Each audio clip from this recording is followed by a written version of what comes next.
दोस्तों, मैं रक्षपाल सिंह आपके समक्ष प्रस्तुत हूँ लेकर राम कथा।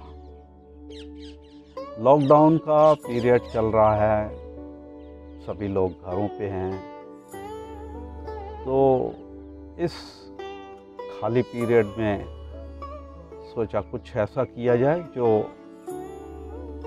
लोगों के भी लाभ के लिए हो और मुझे भी उससे कुछ फ़ायदा पहुँचे। तो इसी कड़ी में मैं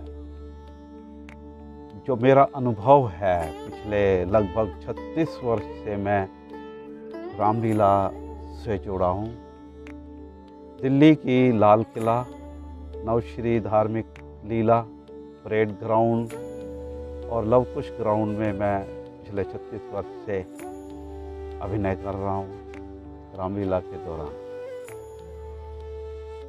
इस दौरान मैंने विश्वामित्र का चरित्र अभिनीत किया है पूरे इन वर्षों में। विश्वामित्र का चरित्र अभिनीत करते हुए मुझे बहुत ही अच्छा लगा और उनके बारे में बहुत कुछ मैंने पढ़ा। इस अभिनय को निखारने के लिए मैंने समय समय पर बहुत सारी पुस्तकें पढ़ी, ऋषि विश्वामित्र के बारे में अधिक जानकारी एकत्र की। इन पुस्तकों में एक बहुत ही महत्वपूर्ण आचार्य चतुर्सेन का शोध कहेंगे, वयम रक्षामः, ये मैंने पढ़ा और 2 बार पढ़ा। बहुत ही प्रभावित किया उसने मुझे और मेरी इच्छा यही हुई कि ये लोगों तक भी पहुंचना चाहिए। इसके अतिरिक्त नरेंद्र कोहली द्वारा रचित राम कथा, ये भी मैंने पढ़ा और वही मैं अब क्योंकि समय है तो मैंने सोचा कि एक स्टोरी बुक के माध्यम से आप तक पहुंचाऊं। नरेंद्र कोहली के उपन्यास को ही मैंने क्यों चुना, ये अपने आप में प्रश्न है। इस कथा में बहुत ही विस्तार से वर्णन किया गया है पात्रों का।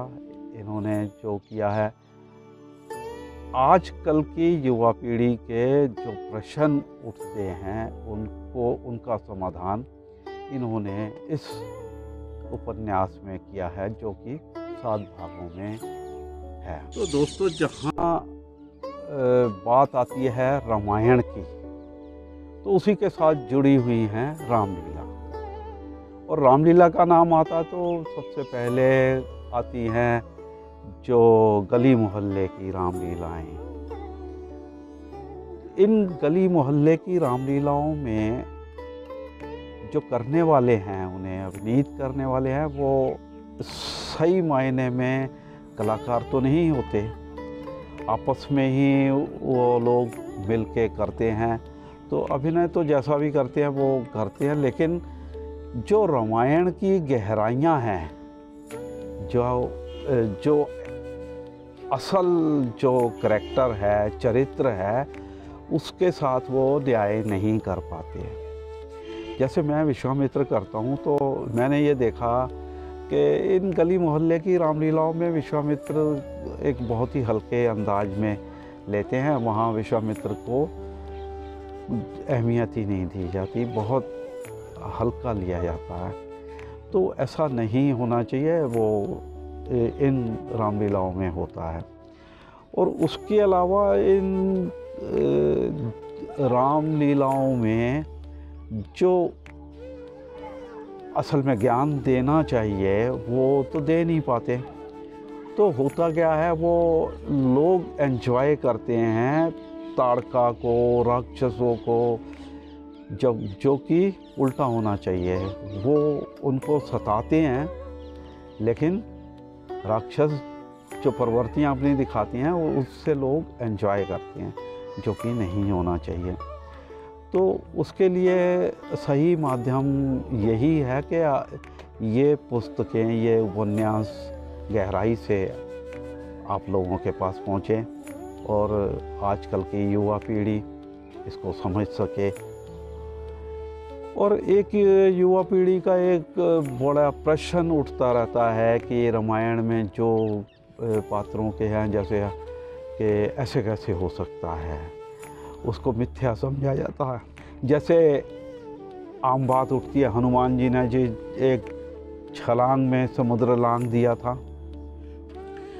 तो इस तरह के प्रश्न युवा पीढ़ी अक्सर करती रहती है। तो इस उपन्यास में नरेंद्र कोहली ने इन प्रश्नों के उत्तर दिए हैं, कहीं तक सेटिस्फाई किया है।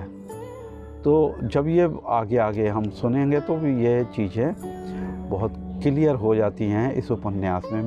मैंने खुद ने इसको महसूस किया है। ये एक ऐसी उपन्यास श्रृंखला है जिसमें अतीत की कथा को वर्तमान संदर्भों में नई दृष्टि से प्रस्तुत किया गया है। इन उपन्यास खंडों में लेखक ने राम कथा के माध्यम से मानव मन की गहराइयों को छूने का प्रयास किया है। ये मैं शुरू करूंगा, प्रथम श्रद्धा सुमन है इनका, जिसमें दीक्षा के नाम से है। इसमें सत्य और न्याय की प्रतिष्ठा के लिए पतनशील समाज के स्थान पर नए समाज की स्थापना का प्रयत्न ऋषि विश्वामित्र कर रहे हैं, जो राम की दीक्षा और प्रतिज्ञा पर केंद्रित है। उन्होंने राम को ही क्यों इस काम के लिए चुना? क्योंकि राम शासन तंत्र का हिस्सा थे, युवा थे और वो समाज की इन पीड़ाओं को समझ सकते थे। इसीलिए विश्वामित्र ने उनका चुनाव किया। ब्रह्म ऋषि विश्वामित्र अपने योग बल की शक्ति से स्वयं भी राक्षसों का अंत कर सकते थे, किंतु उनकी साधना समाज के कल्याण के लिए थी। इस योग बल को वे इन राक्षसों के अंत के लिए प्रयोग नहीं करना चाहते थे।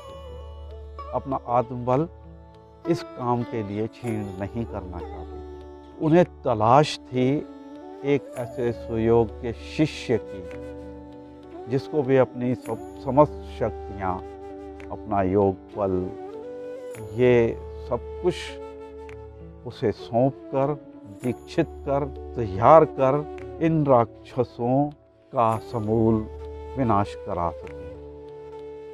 राक्षस इतने बलशाली नहीं थे कि वे विश्वामित्र के समक्ष आ सके, किंतु जब भी ऋषि समाज के कल्याण के लिए कोई अनुष्ठान करते थे, कोई यज्ञ करते थे, तो इन राक्षसों का कार्य था उसमें विघ्न डालना। वे किसी न किसी तरह से उनके इन कार्यों को रोकने का प्रयास करते थे। इसीलिए वो उनके आश्रम वासियों की हत्याएं कर देते थे, उन्हें परेशान करते थे।